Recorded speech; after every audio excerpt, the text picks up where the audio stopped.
Hey there, Alex here. I've never really been excited about Oppo devices, and the new R17 is no different.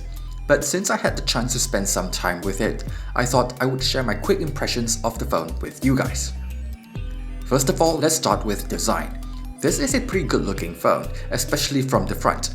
The new notch design on this OLED screen is quite a looker, and even the bottom chin is relatively small.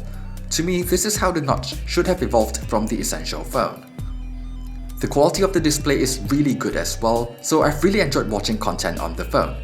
But do take note, like a lot of phones from Chinese manufacturers, it lacks Widevine L1 support, so you won't be able to watch HD content from apps like Netflix or Amazon Prime Video.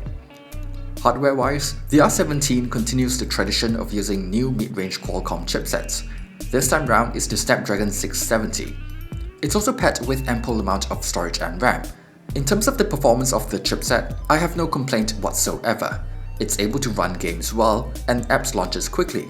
In my time with it, it also seems quite efficient, or maybe it's just a 3500 mAh battery.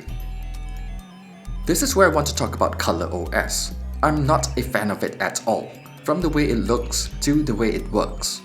Despite the capable chipset, it just doesn't feel as smooth, especially the camera app. The launcher can be replaced, but it doesn't fix annoying issues like the multi-step process to dismiss a notification or the intrusive app permissions. So software is definitely my least favorite part of the phone, and one of the main reasons why I'm not that interested in Oppo devices in general.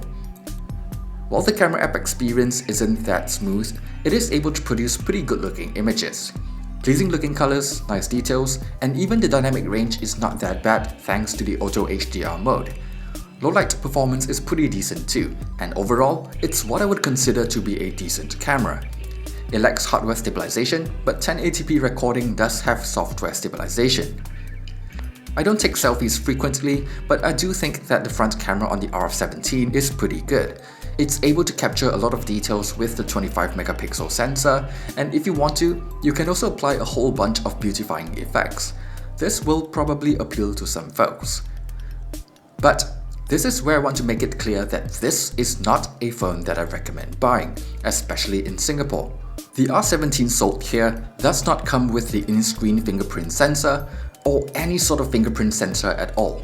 So we are left with the usual unlocking methods, which are more troublesome, or the face unlock feature, which is less secure. While it's nice that they finally switched to using USB-C, it still lacks NFC, so no Android Pay. If it was way cheaper, it might have been a decent option, since the display and the camera performance are actually pretty good. But at 699 Singapore dollars, it's just not worth it at all.